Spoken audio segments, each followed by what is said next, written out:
ఈ ప్రపంచంలో లెక్కలేనన్ని దీవులు ఉన్నాయి. వాటిలో కొన్ని దీవులు చూడటానికి అందంగా ఉన్నా అక్కడికి వెళ్లేందుకు పర్యాటకులు భయపడతారు. కారణం వాటి వెనుక భయంకర కథలుంటాయి. అయితే కొంతమంది టూరిస్టులు మాత్రం అలాంటి దీవులకే వెళ్ళాలనుకుంటారు. అది వారికి సాహసంలా అనిపిస్తుంది.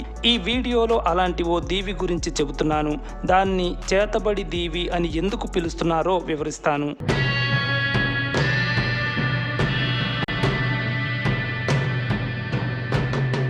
ఆ దీవి పేరు నుసా పెనిడా, అంటే పూజారుల దీవి అని అర్థం.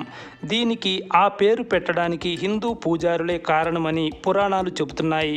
ఈ దీవి ఆగ్నేయ ఆసియా దేశం ఇండోనేషియాలో ఉంది. అక్కడి ప్రపంచ ప్రసిద్ధ పర్యాటక ప్రాంతం బాలి నుంచి 12 కిలోమీటర్ల దూరంలో ఉంది. బోటులో బయలుదేరితే ఓ గంటలో ఈ దీవిని చేరుకోవచ్చు. అయితే స్థానికులు మాత్రం ఆ దీవికి వెళ్ళొద్దు, అక్కడికి వెళ్తే రాత్రిళ్ళు దెయ్యాలు పట్టుకుంటాయి అని అంటుంటారు. వారు అలా చెప్పడానికి బలమైన కారణం ఉంది.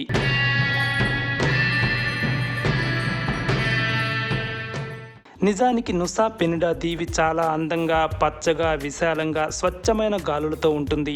అక్కడి బీచ్ వ్యూ పాయింట్ చూసి తీరాల్సిందే. సముద్రం పక్కన డైనోసార్ ఉన్నట్లుగా కనిపించే కొండ ఆకట్టుకుంటుంది. బీచ్లో బ్లూ వాటర్ కట్టి పడేస్తాయి. వెళ్ళి జలకాలాడాల్సిందే అనిపిస్తాయి. అక్కడి హోటళ్ళు, రెస్టారెంట్లు, బార్లు, అద్దెకు బైకులు అన్నీ ఉన్నాయి. అలాగే భయమూ ఉంది.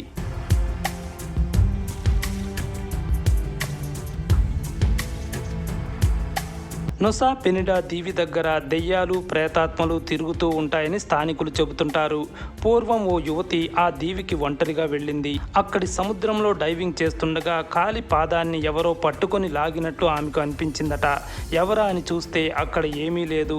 దాంతో భయపడిన ఆమె ప్రాణాలు అరచేతిలో పెట్టుకొని బాలికి వచ్చేసిందని స్థానికులు చెబుతుంటారు. వారు ఎంత చెప్పినా ఆ దీవికి వెళ్లాల్సిందే అని పర్యాటకులు సిద్ధపడితే వారికి స్థానికులు ఓ సలహా ఇస్తారు. చెవులు, మెడపై పవిత్ర జలాలు చల్లుకోమని చెబుతారు. అలా చల్లుకున్న వారి జోలికి ప్రేతాత్మలు రావు అని అంటుంటారు.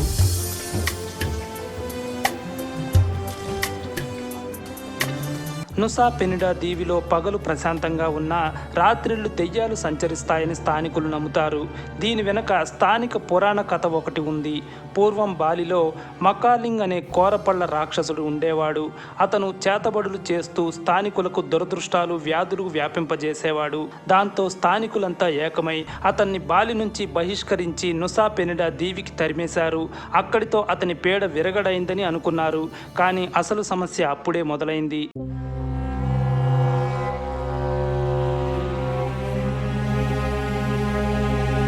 నుసా పెనిడా దీవికి వెళ్లిన మకాలింగ్ పగతో రగిలిపోయాడు. అక్కడ చేతబడులు చేస్తూ ప్రేతాత్మలను పోగేశాడు. దెయ్యాల ఆర్మీని రెడీ చేసుకున్నాడు.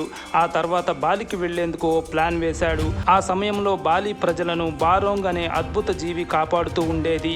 అది సింహం లాంటిది, చాలా మంచిది. కొత్త సంవత్సరం నాడు బారోంగ్ ఆకారంలో వచ్చిన మకాలింగ్ ఒక్కసారిగా తన దెయ్యాల ఆర్మీని రంగంలోకి దింపాడు. ఆ ప్రేతాత్మలు బాలిపై దాడి చేశాయి. అదే సమయంలో మకాలింగ్ అసలైన బారోంగ్ ప్రాణం తీశాడు. ఇలా బాలిని అల్లకల్లోలం చేశాడు. దాంతో న్యూ ఇయర్ వేడుకలు విషాదంగా మారాయి.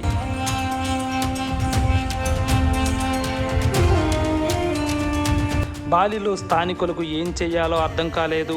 తమను కాపాడమని వారు హిందూ పూజారులను వేడుకున్నారు. పరిస్థితిని అర్థం చేసుకున్న పూజారులు దైవ మంత్రాలు, శక్తులతో అసలైన బారోంగ్కి పునర్జన్మ కల్పించారు. ఈసారి రెట్టించిన ఉత్సాహంతో లేచిన బారోంగ్ మకాలింగ్తో యుద్ధం చేసింది. ఆ భీకర యుద్ధంలో మకాలింగ్ మట్టి కరిచాడు. అయినప్పటికీ అతని ప్రేతాత్మ చెలరేగిపోవడాన్ని చూసిన హిందూ పూజారులు బలమైన మంత్రోచ్చరణలతో ఆ ప్రేతాత్మను నుసా పెనిడాలోని ఓ ఆలయంలో బంధించారు. అలాగే దెయ్యాలను కూడా నుసా పెనిడా దీవికి తరిమి కొట్టి అక్కడే బందీ అయ్యేలా చేశారు. అందుకే ఆ దీవికి పూజారుల దీవి అని పేరు పెట్టారు. ఈ పురాణ కథతో మనకు 2 అంశాలు అర్థమవుతాయి.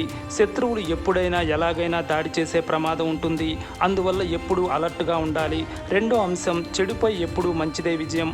కాస్త ఆలస్యమైన సన్మార్గంలో వెళ్ళేవారు గెలిచి తీరతారు. అదే నిజమైన గెలుపు. ఆ గెలుపు శాశ్వతంగా ఉంటుంది.